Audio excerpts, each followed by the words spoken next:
Here I am with these 3 lovely rocks. There's a lot of lovely rocks on this beach, but these 3 ones in particular feel like they're sisters.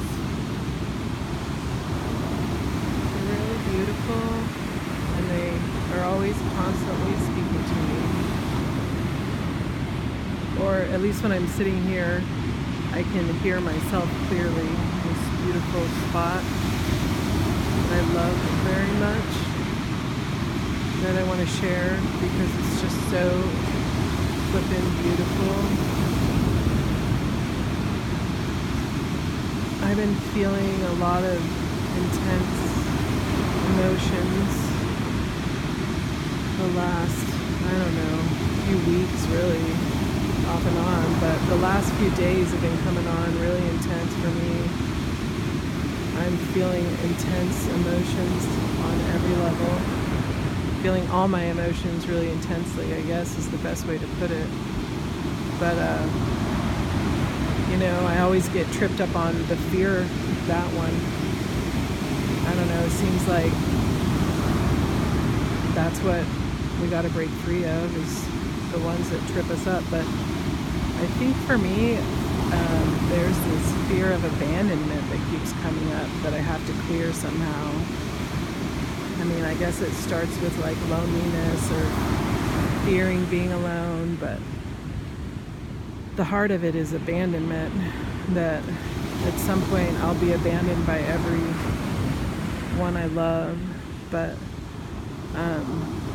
pushing through that fear is like, there's not possible. There's no way to be abandoned. We're one.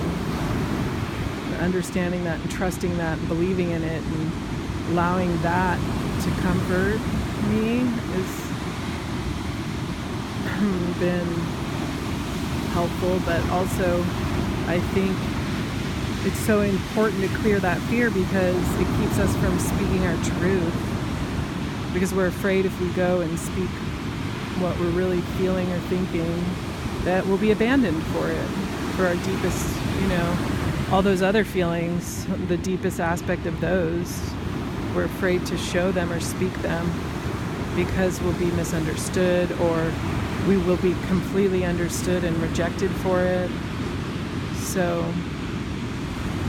allowing myself to speak my truth in all moments, dropping the masks and being real and genuine in every place I go, especially the ones where I'm interacting with people the most.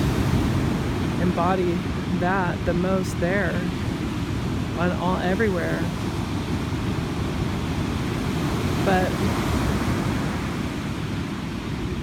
even when we're speaking our truth, whatever aspect or thought or belief or opinion we've got, so important to keep in mind that so much of it is programming.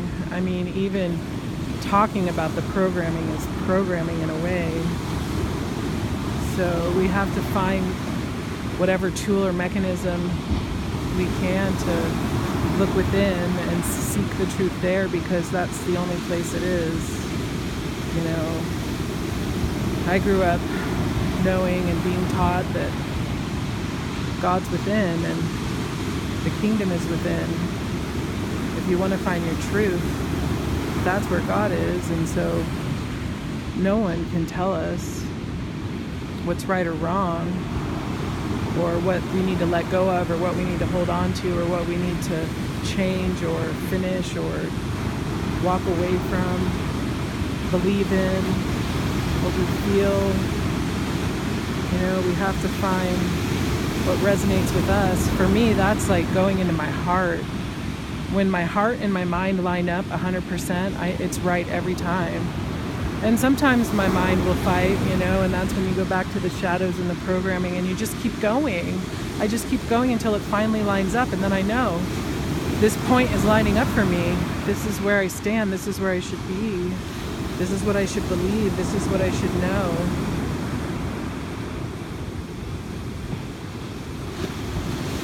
And then you come to a time of holding space space inside you for that truth and integrating it and pondering it and contemplating it. And then maybe you form an attachment to that belief, or for some reason it doesn't align anymore, and then up comes this fear of abandonment again. And so do we speak our truth? Do we jump off the circle and the wheel and jump on the spiral? We always have the choice. So yeah, I'm gonna keep speaking my truth, opening that heart chakra, or that throat chakra. That's what I'm doing, that's what I'm feeling. And the heart too, because the heart is what tells me the way, shows me the way. Right.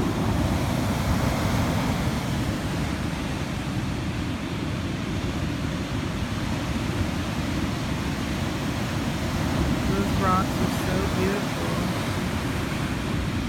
They inspire me. There's a seagull saying hello.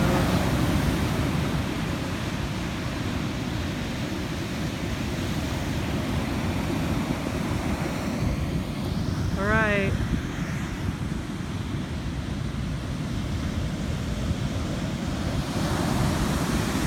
There's the view of it. 360.